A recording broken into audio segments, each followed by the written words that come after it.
यह कथा कठोपनिषद में वर्णित है। प्राचीन काल में वाजश्रवा नामक एक महान ऋषि थे। एक दिन उन्होंने स्वर्ग की प्राप्ति के उद्देश्य से एक यज्ञ किया, जिसे विश्वजित यज्ञ कहा जाता था। इस यज्ञ में उन्होंने अपनी सारी संपत्ति दान करने का संकल्प लिया। वाजश्रवा का एक पुत्र था जिसका नाम नचिकेता था। जब नचिकेता ने अपने पिता को यज्ञ करते हुए देखा तो उसने ध्यान दिया कि उनके द्वारा दान किए गए गायें बूढ़ी और अशक्त थीं। वे गायें किसी के भी उपयोग की नहीं थीं। नचिकेता ने अपने पिता से पूछा, पिताजी, यदि यज्ञ में सर्वश्रेष्ठ दान देना चाहिए तो फिर आप इन बूढ़ी गायों को क्यों दान कर रहे हैं? क्या यह सच्चा दान है? वाजश्रवा ने पहले तो बात को अनसुना कर दिया, लेकिन जब नचिकेता ने बार बार यही प्रश्न किया तो वे क्रोधित हो गए। गुस्से में उन्होंने कह दिया, मैं तुझे भी यमराज को दान करता हूं। यद्यपि यह शब्द गुस्से में कहे गए थे, लेकिन नचिकेता ने इसे सत्य मान लिया। वह सोचने लगा कि मेरे पिता का वचन झूठा नहीं हो सकता।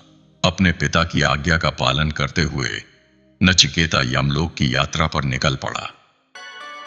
जब वह यमराज के द्वार पर पहुंचा तो उसे पता चला कि यमराज वहां नहीं थे। नचिकेता ने यमराज के द्वार पर 3 दिन और रात बिना भोजन और जल के प्रतीक्षा की।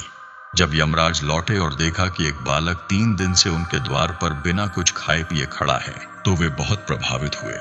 उन्होंने नचिकेता से कहा, वत्स, तुमने मेरे द्वार पर 3 दिन तक प्रतीक्षा की है, इसलिए मैं तुम्हें 3 वरदान देने के लिए तैयार हूं।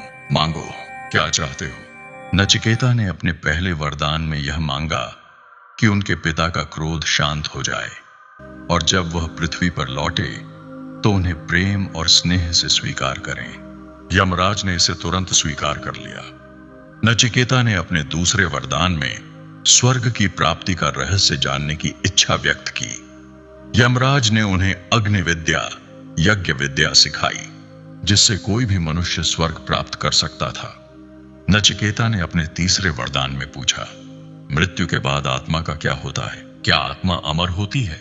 यमराज इस प्रश्न को सुनकर अचंभित हो गए। उन्होंने नचिकेता को अन्य वरदान देने की पेशकश की, धन, समृद्धि, लंबी उम्र और सांसारिक सुख समृद्धि।